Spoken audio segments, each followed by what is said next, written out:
Welcome back to my channel. ഇന്ന് ഞാൻ വന്നിരിക്കുന്നത് ഒരു സ്കൾപ്ചർ പെയിന്റിംഗ് ട്രൈ ചെയ്ത് നോക്കാനായിട്ടാണ്. നിങ്ങൾക്ക് പലർക്കും അറിയുമായിരിക്കും, ട്രൈ ചെയ്തിട്ടുള്ളവർ കുറേ പേരുണ്ടാവുമായിരിക്കും. ഞാനിത് ആദ്യമായിട്ടാണ് ട്രൈ ചെയ്യുന്നത്. ഇത് എൻ്റെ ആദ്യത്തെ എക്സ്പീരിയൻസ് ആയിരിക്കും കേട്ടോ. അപ്പോൾ ഞാൻ ഫസ്റ്റ് ടൈം ചെയ്യുമ്പോൾ അതിൽ വന്ന എൻ്റെ ബുദ്ധിമുട്ടുകളും എങ്ങനെ ഉണ്ടായിരുന്നു എന്നുള്ള ആ ഒരു എക്സ്പീരിയൻസും കാര്യങ്ങളൊക്കെയാണ് ഞാൻ ഈ വീഡിയോയിൽ ഷെയർ ചെയ്യാൻ ഉദ്ദേശിക്കുന്നത്.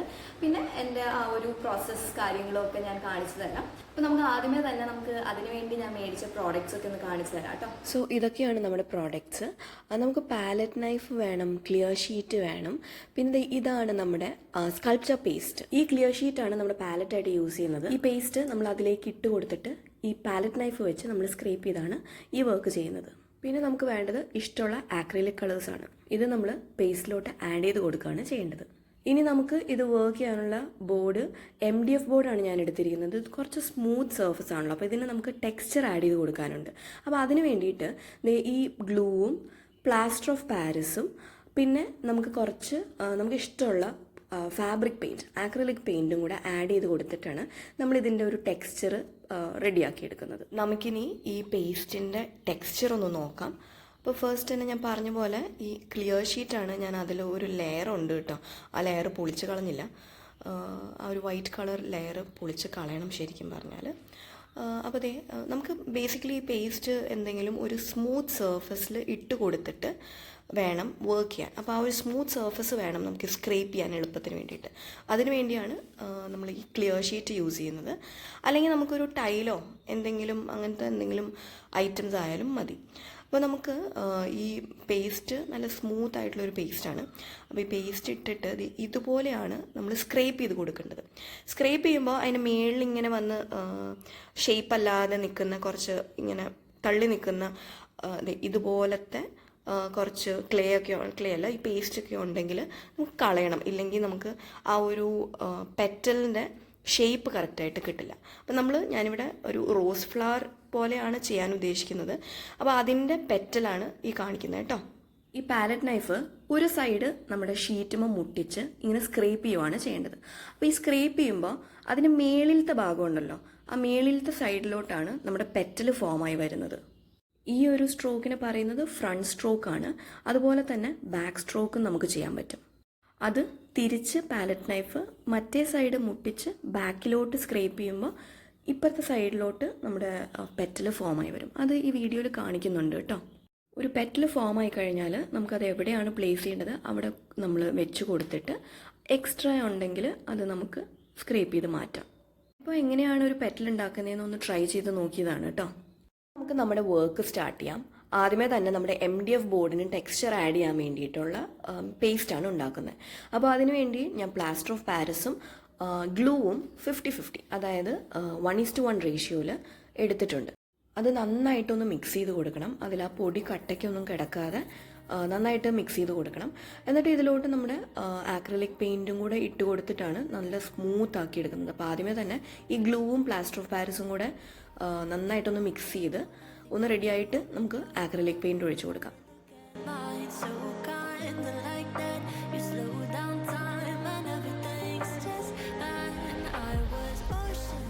ഇനി ഇതിലോട്ട് കളർ ആഡ് ചെയ്യാം.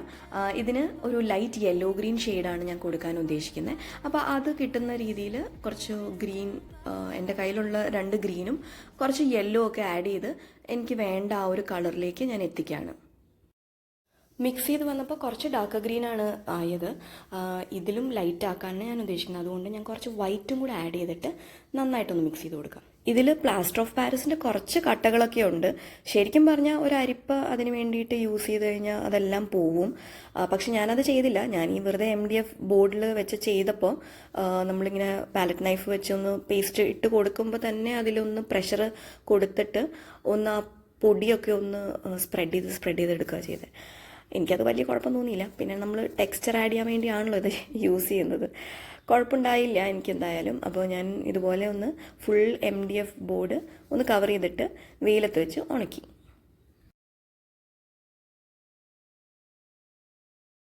ഇനിയാണ് നമ്മുടെ മെയിൻ പരിപാടി. നമുക്ക് പെറ്റലിന് കൊടുക്കാനുള്ള കളേഴ്സൊക്കെ ഒന്ന് ആഡ് ചെയ്ത് കൊടുക്കാം. ഞാനിവിടെ ഒരു ലൈറ്റ് യെല്ലോ ഷെയ്ഡാണ് കൊടുത്തിരിക്കുന്നത്. ഇത് പുറമേ ഉള്ള പെറ്റൽസിനുള്ളതാട്ടോ.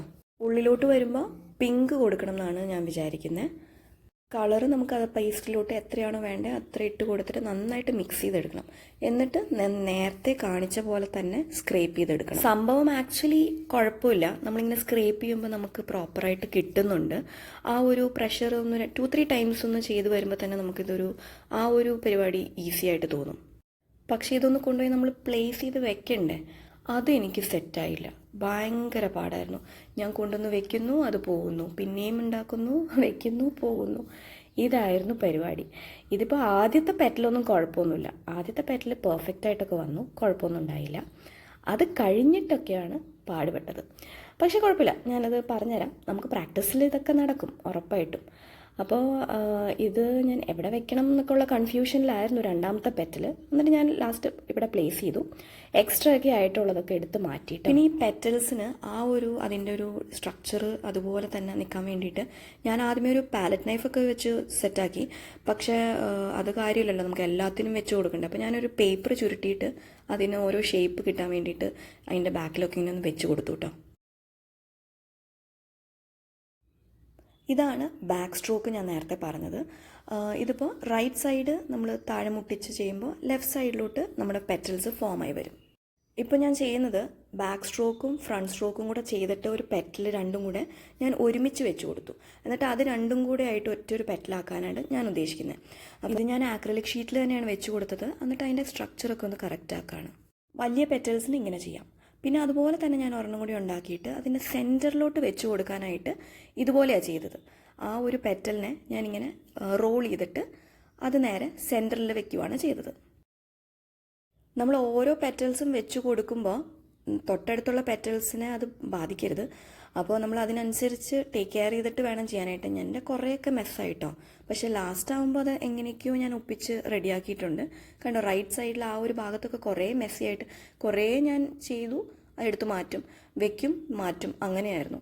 വലിയ പെറ്റൽസിന് ഏറ്റവും നല്ലത് ഈ ഒരു ടെക്നിക്കായിട്ട് തന്നെ തോന്നി. അതായത് നമ്മുടെ ബാക്ക് സ്ട്രോക്കും ഫ്രണ്ട് സ്ട്രോക്കും കൂടെ ചെയ്തിട്ട് നമ്മുടെ ആക്രിലിക് ഷീറ്റിലോട്ട് വെച്ചിട്ട് അതിൽ നിന്ന് പിന്നെ നമ്മുടെ ഫ്ലവറിലോട്ട് പ്ലേസ് ചെയ്യുന്നതാണ് നന്നായിട്ട് തോന്നിയത്. പിന്നെ അത് പക്ഷെ കുറച്ച് കെയർഫുൾ ആവണം. പിന്നെ കുറച്ചും കൂടെ ഷേപ്പൊക്കെ ഒന്ന് കിട്ടാൻ വേണ്ടിയിട്ട് ഞാൻ രണ്ട് സൈഡിലെയും എൻഡ്സ് ഇതുപോലെ ഒന്ന് ഒട്ടിച്ചിങ്ങനെ കൊടുത്തു കഴിഞ്ഞാൽ ആ ഒരു പെറ്റലിൻ്റെ ഷേപ്പ് നമുക്ക് കിട്ടും. എന്നിട്ട് പതുക്കെ നമുക്ക് അതിൽ നിന്ന് എടുത്ത് നമ്മുടെ ഫ്ലവറിലോട്ട് പ്ലേസ് ചെയ്യാം. കുറച്ച് സമയം എടുക്കുന്ന പരിപാടിയാണ്. ഞാനിത് ആക്ച്വലി സ്പീഡൊക്കെ കൂട്ടിയിട്ടാണ് കാണിക്കുന്നത് കേട്ടോ, ഇല്ലെങ്കിൽ നിങ്ങൾ ബോറടിക്കും. പക്ഷെ എന്നാലും ഇത് എൻ്റെ ആദ്യത്തെ ഒരു ഇതായതുകൊണ്ടായിരിക്കാം കുറേ സമയമൊക്കെ എടുത്തത്. പക്ഷെ പതുക്കെ റെഡിയാക്കി എടുക്കാം. നമ്മൾ ചെയ്ത് വരുമ്പോൾ എവിടെയാണ് പെറ്റൽസിൻ്റെ കുറവ് അങ്ങോട്ടേക്ക് പുതിയ പെറ്റൽസ് ഉണ്ടാക്കി ആഡ് ചെയ്യാം. അങ്ങനെ നമുക്ക് ഫുൾ ഫ്ലവർ ഒന്ന് സെറ്റാക്കി എടുക്കണം. ആക്ച്വലി കുഴപ്പമൊന്നുമില്ല കേട്ടോ, നമ്മളിത് പതുക്കെ ചെയ്ത് വരുമ്പോൾ നമുക്ക് പ്രാക്ടീസ് ആവും. ഇതിപ്പോൾ ഞാൻ എല്ലാം സ്പീഡിൽ കാണിച്ചേക്കുകയാണ്, കാരണം കുറേ നേരം എടുത്തു എനിക്ക് ഇതെല്ലാം ചെയ്യാൻ.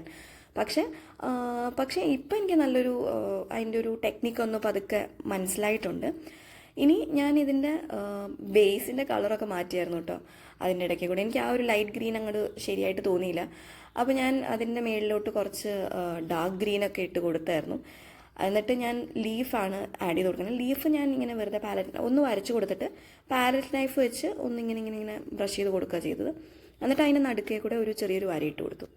അതുപോലെ നമുക്ക് ആവശ്യമുള്ളിടത്തൊക്കെ ഒന്ന് ലീഫൊക്കെ ആഡ് ചെയ്ത് കൊടുത്തിട്ട് ഞാൻ സെറ്റാക്കി എടുത്തു. ഫൈനലി നമ്മുടെ സ്കൾപ്ചർ പെയിന്റിങ് ഇങ്ങനെയാണ് കിട്ടിയിട്ടുള്ളത്. അപ്പോൾ ഞാൻ ഇതിന്റെ ബാക്ക്ഗ്രൗണ്ടിന്റെ കളേഴ്സൊക്കെ മാറ്റിയിട്ടോ. എനിക്ക് ഗ്രീൻ ഒട്ടും തൃപ്തിയാവുന്നുണ്ടായിരുന്നില്ല.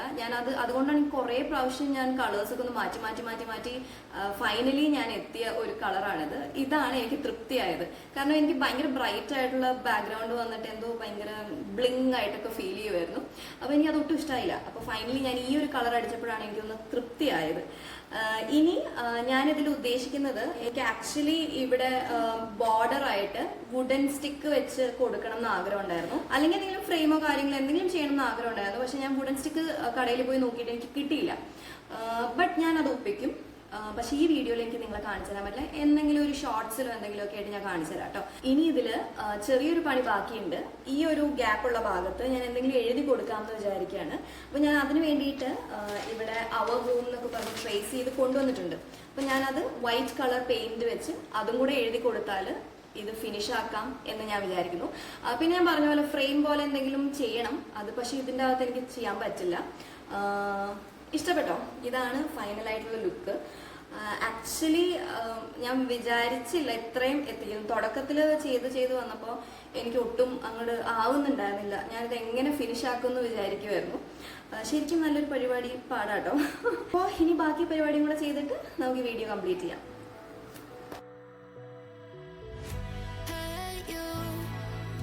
Don't you worry about